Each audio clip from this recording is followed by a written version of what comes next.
In the near future, eugenics rules society and most people are perfectly engineered in labs. Everyone is registered in a genetic database and those who were made in labs are classified as valids, while those conceived naturally are known as invalids because they're more susceptible to genetic disorders, from actual illnesses to just baldness. Genetic discrimination is technically illegal, but employers still take urine tests or even the saliva on the resume envelope, which results in genotype profiling. This meant invalids are always relegated to menial jobs. At his apartment, Vincent takes a long time to shave and scrub himself until his body is spotless, then he burns any hairs and dead skin that could have fallen. Next he takes a urine bag from the fridge and connects it to his groin so he can pass it off as his own. He also puts a bit of blood inside a fake fingertip, which he carefully attaches to his actual finger. Afterward Vincent goes to work at the Gattaca Aerospace Corporation. Every employee must prick their finger for an identity check to be allowed in, and Vincent lets the machine take the blood from his fake fingertip. Then he sits at his desk and works on a computer, running different spaceflight plans. Every so often, he cleans all DNA traces from his keyboard with a little device. The mission director comes by and shows his respect for Vincent's cleanliness. He also confirms he's been chosen to join the flight to Saturn's moon Titan in a week. After the man is gone, Vincent secretly opens a jar and sprinkles some skin, hair, and nails around his workstation. Then he puts a hair on the comb that he keeps in his desk drawer. Later Vincent is put through a substance test to check he's clean before the mission. Using the hidden bag, he offers the urine sample and when the doctor checks it on the machine, the result says his name is Jerome and he's a valid. After work, Vincent goes to watch another aircraft leaving Earth and his co-worker Irene comes by to congratulate him for getting the mission. She also points out he's the only employee that watches every single launch every day. A flashback then begins showing Vincent's early life. His parents had a quickie on the beach and his mother accidentally got pregnant, so Vincent was born naturally, which was already rare back then. As soon as the doctors grabbed him, they took a blood sample and concluded he had a high chance to suffer from many conditions, so his life expectancy was 30 years. Vincent's childhood was quite difficult because every little thing like a runny nose or a little scratch were treated by his mother as a fatal threat. No school would accept Vincent as a student because insurance wouldn't cover any trouble he got in for his bad genes. Eventually his parents decided to have a second child and this time they went to a genetic lab to do things by the book. Anton had no conditions at all and was happy to spend time with his brother, but Vincent could tell his parents had a favorite. Whenever their parents weren't looking, the brothers would play chicken in the sea, meaning they would compete to see who could swim the farthest away from shore before getting scared and turning back. Anton always defeated Vincent in this competition, which added to his inferiority complex. As Vincent continued to grow up, he became interested in space and dreamed of becoming an astronaut. His parents warned him nobody would hire him because of his genes, but he didn't listen and he went to a few interviews. To his dismay, nobody hired him just like his parents had guessed. One afternoon, the brothers went for another swim and to Anton's shock, this time Vincent defeated him. In fact, Vincent had to go back and help a tired Anton return to the shore. That was the last time they swam together because in the evening, Vincent left his family home to pursue his dreams. Eventually Vincent got a job at Gattaca as a janitor. As he cleaned the offices, he sometimes used the computer when nobody was watching, and he would admire the daily launches. He also learned about the blood prick that happened on the same finger every day, and stole a little sensor that fell from a machine. Vincent never stopped dreaming, and the head janitor would mock him for it. In his apartment, Vincent would never stop exercising, which could take a toll on his body.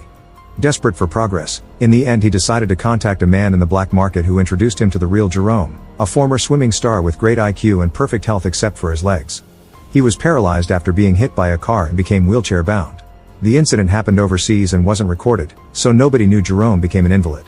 Vincent paid both men to get Jerome's identity and a long transformation process began. He got contact lenses to replace his glasses and get Jerome's eye color. He also cut his hair and styled it like Jerome's. ID pictures wouldn't be a problem because nobody paid attention to those anymore. Everything was DNA dependent.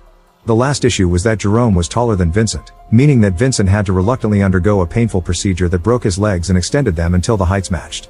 Vincent moved into Jerome's apartment to also have his address, and during the first few days he had to rest to recover from the procedure, meaning he was often in pain.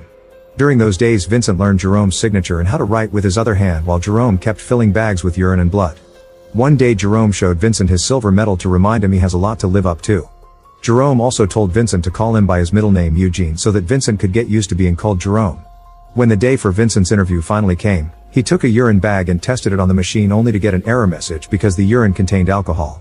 Vincent started yelling at Jerome for the consequences of his addiction, and after testing a bunch of bags, he found the last one was clean and took it with him. At the office, the doctor ran the test and the machine confirmed Vincent was Jerome, therefore a valid. They didn't send him to an actual interview, he just got instantly hired for his IQ. From then on, Vincent had to scrub his body thoroughly every day to get rid of loose skin, nails, and hair, which was all burned in an incinerator. All the clothes were kept in sealed bags to avoid contamination. While working, Vincent would spread Jerome's samples on his desk to keep up the illusion and use the fake fingertip with Jerome's blood to pass the identity check at the door. Nobody ever suspected anything.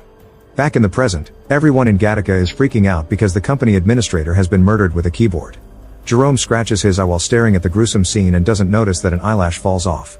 The cops soon come to pick up every single trail of DNA from the scene of the crime, which includes the eyelash. The boss tells Irene to assist the police in any way they need. The mission isn't cancelled and Vincent will still be going to space. When he shares the news with Jerome, they decide to go out to celebrate. They drink a lot and even do some tricks with smoke inside their glasses. At the office, Irene takes the hair from Vincent's drawer and takes it to a matchmaking service where they run some tests to conclude Vincent is quite a catch. By the end of the night, Jerome is so drunk that Vincent has to help him to bed. Suddenly Jerome makes a confession. He hadn't been drunk during the car crash and it hadn't been an accident. He had actually been trying to self-delete. The next morning, the police forensic department tests all the samples and discovers a mysterious invalid had been in Gattaca, so now he's the prime suspect. Back to Vincent, he puts the little sensor he stole back in his janitor days on Jerome's chest to record 20 minutes of his pulse as he whirls the wheels of his chair extra hard to simulate exercise. Later at Gattaca, Vincent is put on a running test and he replaces the office sensor with the one he brought from home. Meanwhile, the detectives investigate the invalid profile from the eyelash and discover it belongs to a janitor that disappeared a few years ago. They come to the office to ask some questions and Vincent overhears them while they talk, which makes him nervous. To make matters worse, the 20-minute long recording soon ends and Vincent's real pulse appears, which is rather high. He immediately rushes to the locker room and collapses as he tries to catch his breath. After work, Irene meets with Vincent and admits she read his DNA sequence, which of course actually was Jerome's. She's very impressed by how perfect he is and feels inferior, admitting that she's a lab baby but still has a likelihood of heart failure. This means she'll never be allowed to join a mission. When Vincent says he doesn't see anything wrong with her, Irene hands him a lock of her hair and encourages him to test it to discover her genetic flaws, but Vincent tosses it away and claims that the wind blew it. Sometime later, Vincent is working at the computer when suddenly all the employees get the profile of the invalid from the eyelash because he's a wanted man. Thankfully nobody recognizes him, but Vincent is still afraid. When he gets home he tells Jerome that he's the prime suspect and starts throwing away all the blood and urine bags. Jerome immediately stops him, reminding him they would never look at Vincent and see an invalid. That night, Vincent decides to go out because it would be suspicious if he changed his routine. When Jerome looks out the window, he sees that Irene has come to pick Vincent up. Moments later Vincent and Irene are attending a piano concert as their first date. After the concert, the pianist throws his glove into the audience, and Vincent realizes he has 12 fingers.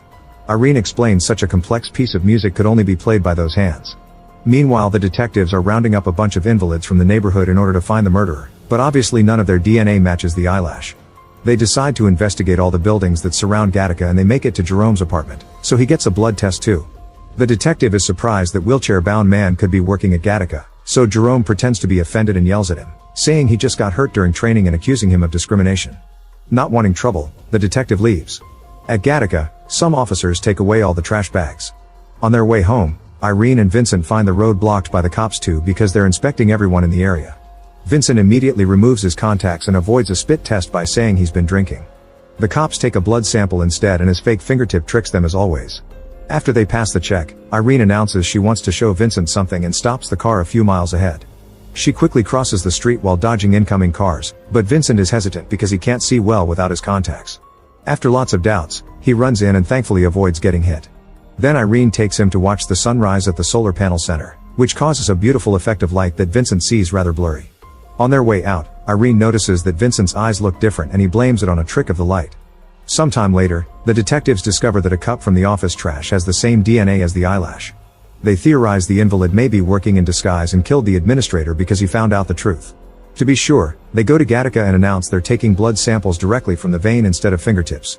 When it's Vincent's turn, he pretends the doctor has hurt him with a needle and jumps out of the seat, quickly changing his blood sample with Jerome's.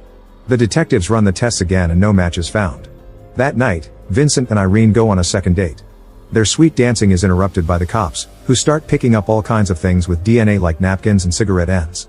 They want to test people too, so Vincent immediately escapes with Irene through the back door. A cop tries to stop them, but Vincent immediately starts beating him up until he's unconscious. As Irene gets scared and calls him insane, Vincent drags her away to escape through some dark alleys.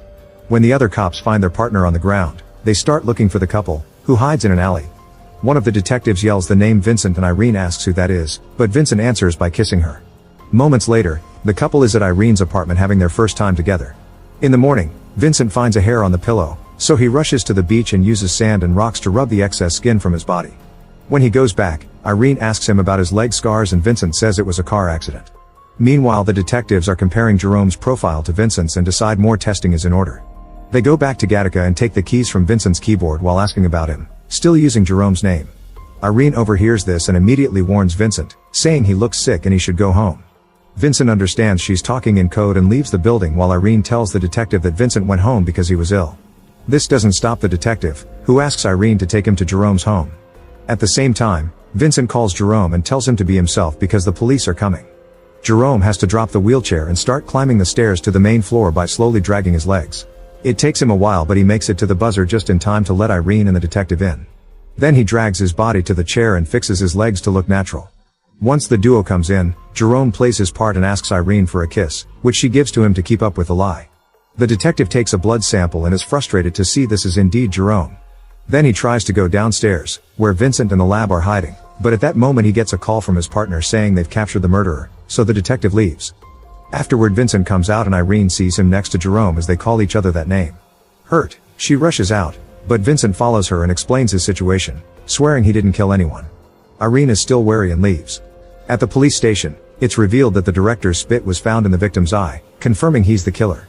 It turns out the administrator had threatened to cancel the Titan mission, so the director killed him to achieve his dream. Sometime later, Vincent returns to his desk and finds the detective there, who suddenly drops a big reveal. He's Vincent's brother Anton. They hadn't recognized their faces at first because they hadn't seen each other since their teen years, but Anton started to get the clues together during the investigation. Anton accuses Vincent of fraud and wants to arrest him, so an argument ensues. Vincent thinks Anton wants to see him fail and reminds him of who won the last race, causing Anton to challenge him again. It's nighttime by the time the brothers make it to the beach. They quickly jump in the water and start swimming, going so far that they lose sight of the shore. Anton worries they're pushing their limits, but Vincent calls him a coward so they keep going. However, Anton starts feeling the fatigue and points it out again, so Vincent finally reveals how he does it. He never saves energy for the return. Frustrated, Anton turns back only to start drowning, so Vincent goes back too and grabs him to then swim to the shore. A few hours later, Vincent visits Irene and offers a strand of his hair. However, Irene throws it away, saying the wind did it.